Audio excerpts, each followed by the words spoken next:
नारायणाय नमो नमः।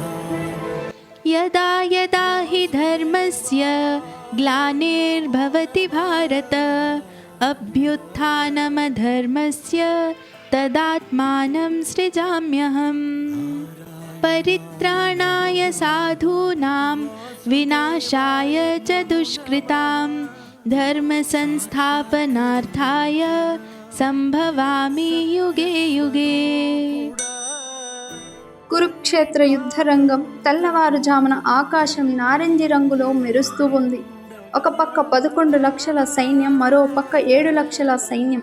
రెండు వైపుల ధ్వజాల గాలిలో రెపరెపలాడుతూ ప్రపంచంలోని అతిపెద్ద యుద్ధానికి సిద్ధమవుతుంది. ఇలాంటి సమయంలో ఒక యోధుడు మాత్రం చేతిలో ధనుసు ఉన్న, హృదయంలో సందేహాలు, కనులలో కంపనం. అతని అర్జునుడు.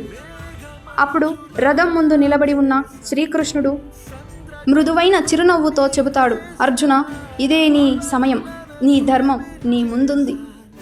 ఇలా అర్జునుడి సందేహాలను తీర్చడానికి కృష్ణుడు చెప్పిన ప్రతి మాట, ప్రతి శ్లోకం, ప్రతి సందేహం ఈ రోజుకి ప్రపంచాన్ని నడిపిస్తోంది. అదే భగవద్గీత యొక్క మహిమ.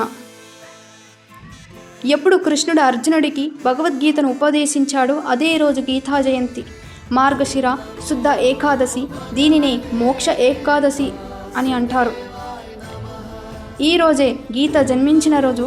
సుమారు 5164 సంవత్సరాల క్రితం మహాభారత యుద్ధం మొదటి రోజున కృష్ణుడు ఈ ఉపదేశం ఇచ్చాడు. ఇది ఒక పుస్తకం కాదు, ఒక మతం కాదు, ఒక భావాధార కూడా కాదు. ఇది మనుషుల జీవనాన్ని మార్చే శాశ్వత జ్ఞాన సరస్సు. గీతా జయంతి ఉత్సవం ప్రారంభం ప్రాచీన కాలంలోనే ఉండేది. కానీ 19వ శతాబ్దంలో స్వామి వివేకానంద, బాల గంగాధర్ తిలక్, మహాత్మా గాంధీ లాంటి మహానుభావులు గీతాను ప్రపంచానికి సరిగ్గా పరిచయం చేశారు. అప్పటి నుంచి గీతా జయంతి ప్రపంచవ్యాప్తంగా జరుపుకుంటున్నారు. భారతదేశంలో కురుక్షేత్రంలో అయితే వేలాది మంది కలిసి పారాయణ, దీపం, గంగా ఆర్తి, 18 అధ్యయనాల పఠనం చేస్తాయి. కురుక్షేత్ర యుద్ధం ముగిసిపోయింది, కానీ మన జీవిత యుద్ధం మాత్రం కొనసాగుతూనే ఉంది. ప్రతి గీతా జయంతికి ఒక శ్లోకం నేర్చుకోండి. అంటే మన జీవిత రథాన్ని కృష్ణుడి చేతుల్లో పెట్టినట్టే.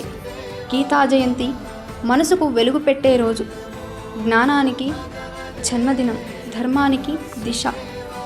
ఈ వీడియో మీకు నచ్చినట్లయితే లైక్ చేసి షేర్ చేయండి. ఈ వీడియోలో తప్పులు సర్దుబాటులు ఉంటే కామెంట్ రూపంలో తెలియజేయండి. ఇటువంటి మరిన్ని విషయాలు తెలుసుకోవడం కోసం మా ఛానల్ సబ్స్క్రైబ్ చేసుకోండి. ధన్యవాదాలు.